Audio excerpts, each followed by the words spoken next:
Hello friends, আশা করি সকলে ভালো আছেন, সুস্থ আছেন। আমিও খুব ভালো আছি। আজকে বানিয়ে দেখাবো তেলাপিয়া মাছের তেল ঝাল। গরম গরম ভাতের সাথে দারুণ একটা রেসিপি, আপনাদের অনেক ভালো লাগবে। তো আজকে নিয়ে হাজির হয়েছি আমি এই সুস্বাদু রেসিপিটা। দেখে ভালো লাগবে অবশ্যই লাইক শেয়ার করবেন আর কমেন্ট করে জানাতে ভুলবেন না আপনাদের কেমন লাগলো। আর অবশ্যই আমার চ্যানেলটিকে সাবস্ক্রাইব করে আমার পাশে থাকবে। আজকে বানিয়ে দেখাবো তেলাপিয়া মাছের তেল ঝাল। তার জন্য এখানে তেলাপিয়া মাছ নিয়েছি। মাছগুলো ভালো করে ধুয়ে পরিষ্কার করে রেখেছি।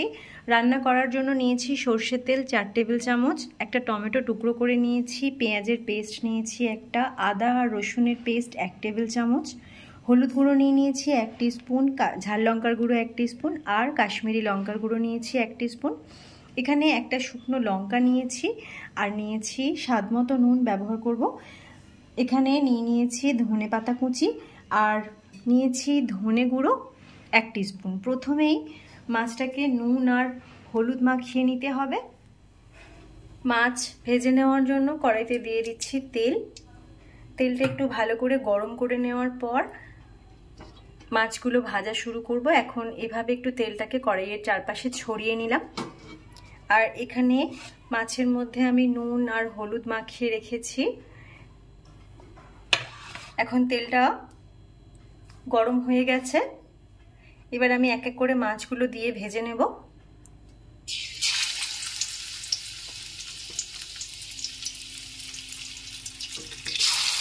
এখানে একসাথে আমি সব মাছগুলো ভাজবো না, দুটো দুটো করে মাছগুলো ভেজে নিচ্ছি। এখন মাছগুলো ভালো করে ভেজে নিয়েছি।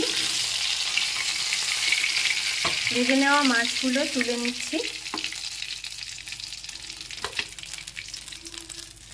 সব মাছগুলো ভেজে নিয়েছি।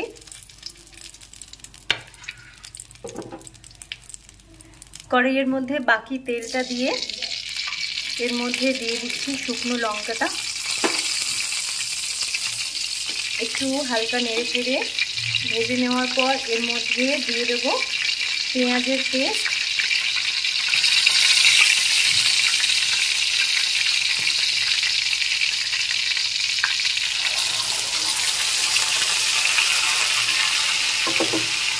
আর দিয়ে দিচ্ছি আদা রসুনের পেস্ট।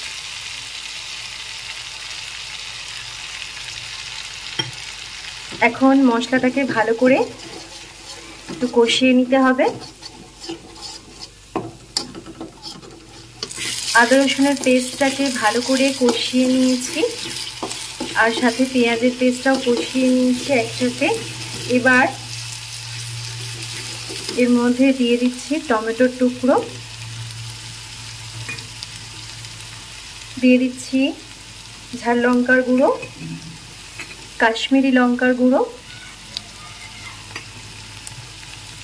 হলুদ গুঁড়ো, দিয়ে দিচ্ছি ধনে গুঁড়ো আর সাথে স্বাদমতো নুন মিশিয়ে নিচ্ছি। এখন মশলাটাকে আরও ভালো করে 2 মিনিট কষিয়ে নেব, তেল ছেড়ে আসা পর্যন্ত। খুব ভালো করে 2 মিনিট কষিয়ে নিয়েছি। মশলার থেকে তেল ছেড়ে এসেছে। মাছের গ্রেভিটা বেশ ঘন ঘন হবে। এখন এর মধ্যে দিয়ে দিচ্ছি জল। খুব বেশি পরিমাণে মেশালাম না, মাছটা ফুটিয়ে নেওয়ার জন্য একটু জল দিয়ে দিলাম। এবার এর মধ্যে মাছটা দিয়ে দেবো।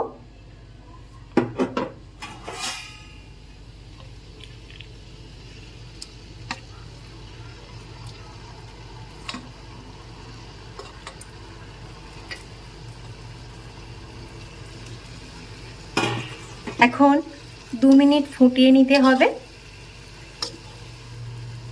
গরম গরম মাছের ঝাল দিয়ে ভাতটা দারুণ জমবে। আজকে আমি লাঞ্চে এটা বানিয়ে নিয়েছি।